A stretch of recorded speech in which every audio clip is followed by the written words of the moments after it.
Baik, kita lanjutkan pada macam dan metode modifikasi resep. Di sini ada beberapa hal yang perlu diperhatikan, yaitu tentang modifikasi resep. Yang pertama, tujuan modifikasi. Jadi kita dari hasil atau latar belakang kita melakukan modifikasi seperti tadi, misalnya dari hasil survei masih ditemukan banyak sisa makanan pasien, sehingga di sini tujuannya bisa menurunkan jumlah sisa makanan pada jenis makanan, misalnya lauk hewani atau lauk nabati. Nah, kemudian melakukan identifikasi sasaran, siapa yang dijadikan konsumen di sini. Kemudian perancangan resep atau formula makanan, yaitu yang dilakukan modifikasi pada bagian apa, atau membuat resep secara utuh untuk menghasilkan jenis makanan, menghasilkan makanan yang dengan teknik pengolahan yang berbeda ataupun dengan cita rasa yang berbeda. Kemudian melakukan organisasian modifikasi, baik dari segi bahan makanannya, bumbu, kemudian dari teknik pengolahan serta penyajian, cara penyajiannya. Namun tidak apakah di sini nilai gizi termasuk dalam modifikasi atau tidak, ya ini dilakukan pengorganisasian pada tahap ini. Kemudian yang terakhir yaitu penilaian organoleptik, yaitu melakukan uji daya terima pada konsumen. Di sini konsumen yang digunakan tidak perlu semua, tidak perlu secara keseluruhan, namun dapat diambil sebagai beberapa konsumen atau yang disebut dengan panelis. Nah, kalau pasien di sini termasuk dalam panelis yang tidak teruji atau tidak terlatih, ya maksudnya. Jadi ada panelis terlatih, ada yang panelis tidak terlatih. Nah, kalau panelis terlatih memang di sini telah memiliki pengetahuan tentang organoleptik, tentang nilai kualitas makanan, bagaimana cara membedakan makanan dengan kualitas yang baik berdasarkan rasa, warna, rasa, aroma, dan teksturnya. Nah, di sini cukup kita menggunakan panelis tidak terlatih, yaitu pasien atau konsumen sebagai pengguna makanan. Kemudian dari macam modifikasi resep sendiri ada 3 jenis, yaitu ada modifikasi dari bahan makanannya, ada modifikasi dari teknik memasaknya, dan ada modifikasi dari jumlah porsi.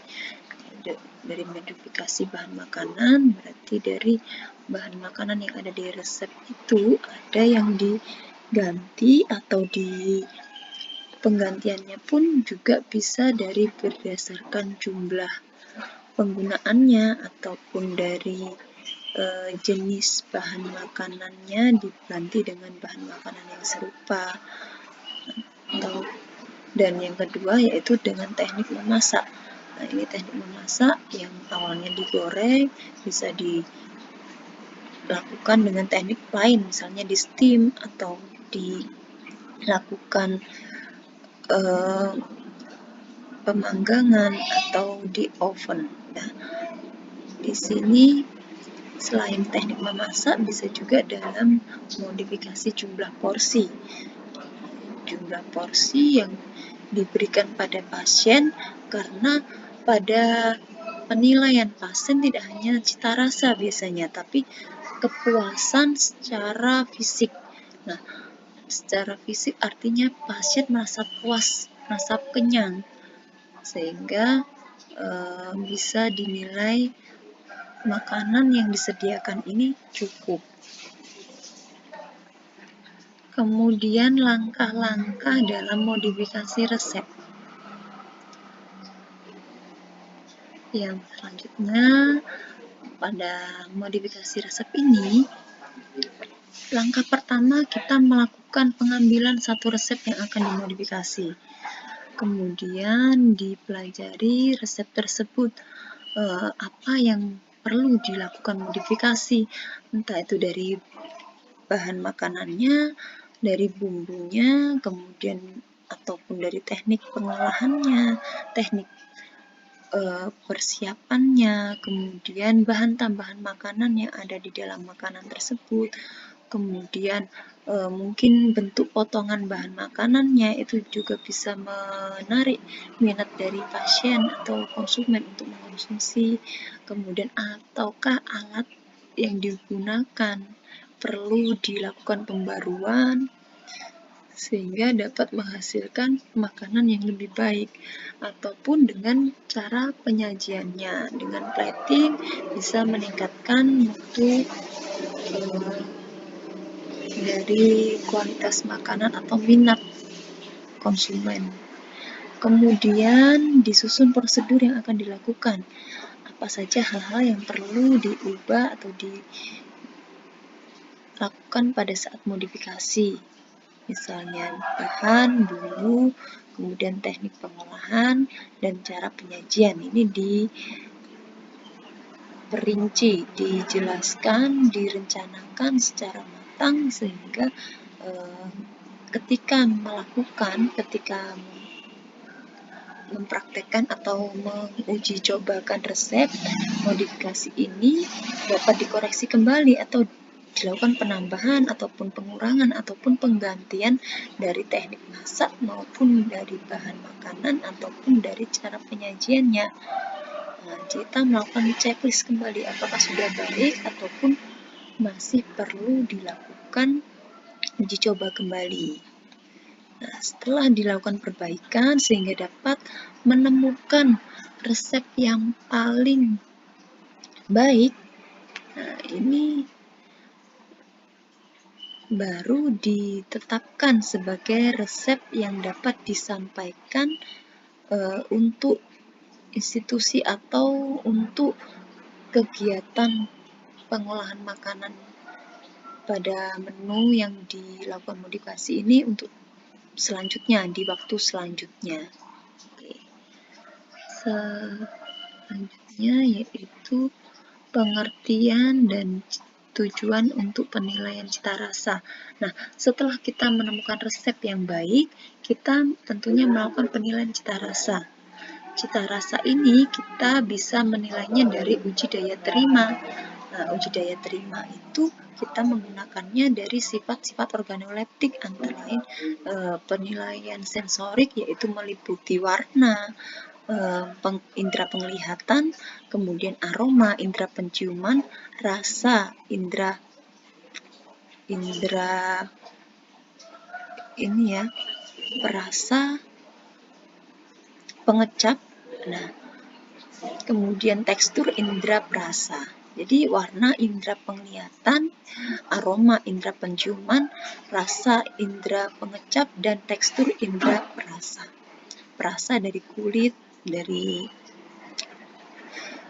situ kita akan menilai ada tingkatan kesukaan, yaitu yang kita sebut dengan skala hedonik.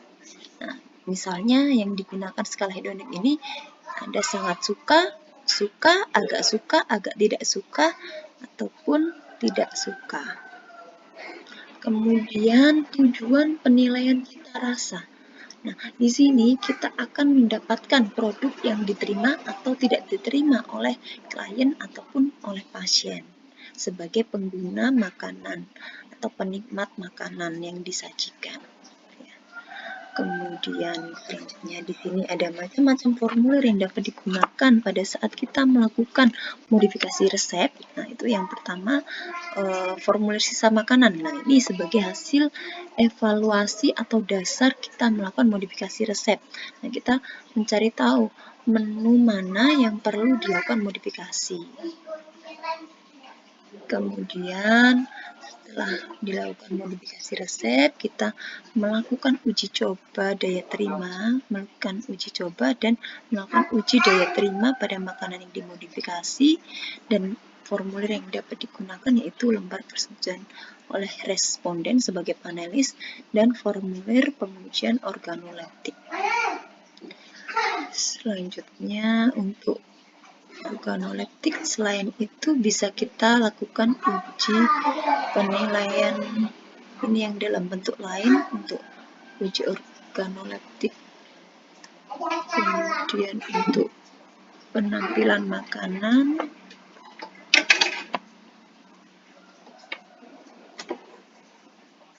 dan selanjutnya yaitu kita melakukan penilaian cita rasa ini dari uji hedonik misalnya, berdasarkan warna, aroma, rasa, tekstur. Warna kita melakukan penilaiannya berdasarkan indera penglihatan. Kemudian aroma berdasarkan indera pembau atau penciuman, kemudian rasa dari indera pengecap, kemudian tekstur berdasarkan indera perasa yang masing-masing memiliki skala hedonik sangat suka, netral, tidak suka, dan sangat tidak disuka.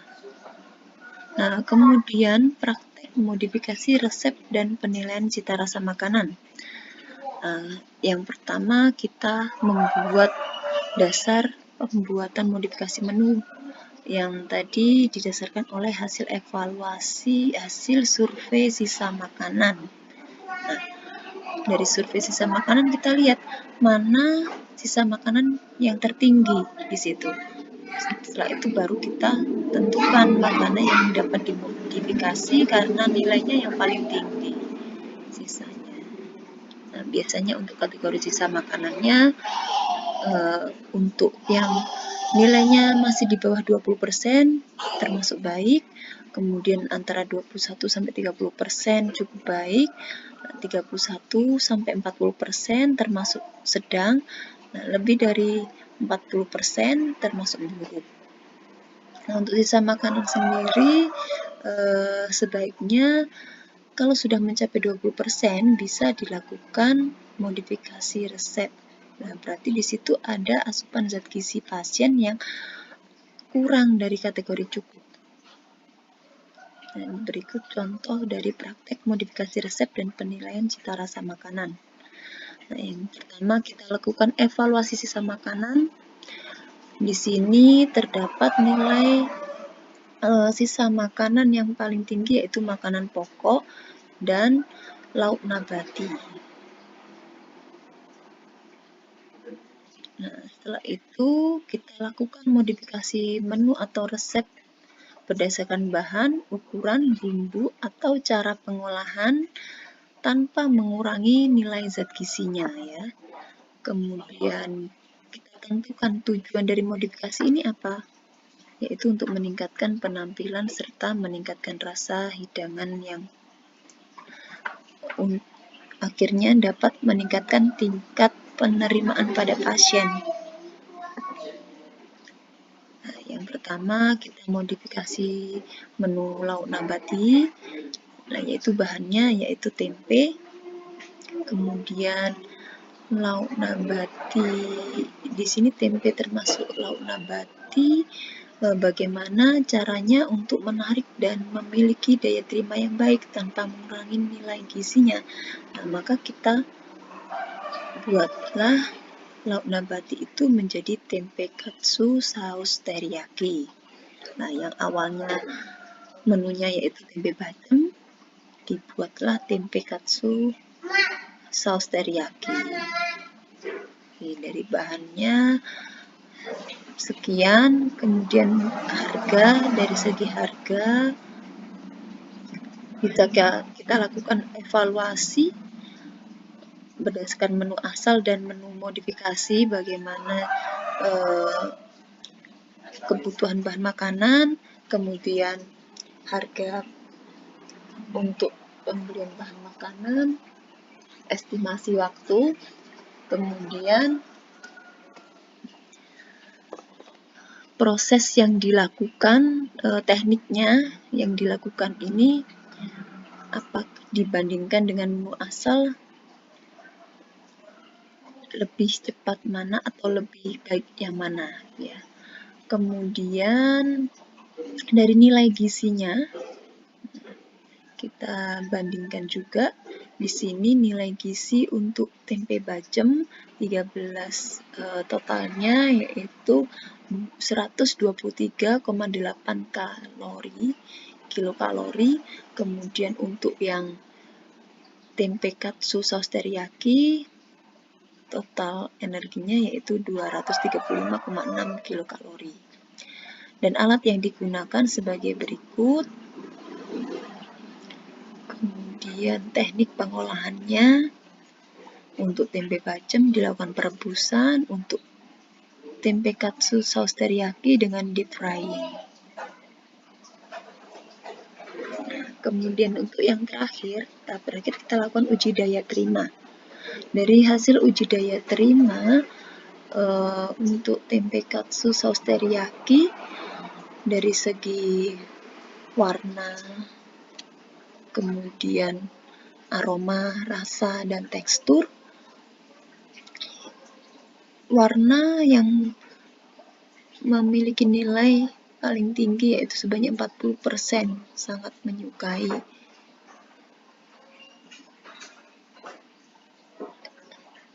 50% ya, dengan nilai 50% dengan skala hedonik suka. Kemudian untuk aroma pada skala hedonik suka dan netral memiliki nilai 40% masing-masing. Kemudian untuk rasa memiliki nilai 50% suka. Lalu untuk tekstur 70% menilai suka. Sehingga dari hasil modifikasi resep ini tempe katsu dapat disimpulkan bahwa memiliki nilai baik dari segi porsi, waktu, nilai gizi, dan juga dari segi harganya ya, harga dari per porsi. Kemudian di sini lebih baik dibandingkan tempe bacem, sehingga untuk tempe katsu, selain itu dari tempe katsu sendiri memiliki nilai uji daya terima yang baik, sehingga dapat dijadikan satu alternatif untuk menu lauk nabati bagi pasien yang ada di rumah sakit, untuk pasien rawat inap non diet ya. Kemudian ini hasil dari modifikasi yang awalnya tempe bacem dijadikan tempe katsu saus teriyaki. Sekian untuk materi tentang modifikasi resep kali ini. Silakan jika ada pertanyaan ataupun yang ingin memberikan tanggapan tentang materi kali ini. Terima kasih. Wassalamualaikum warahmatullahi wabarakatuh.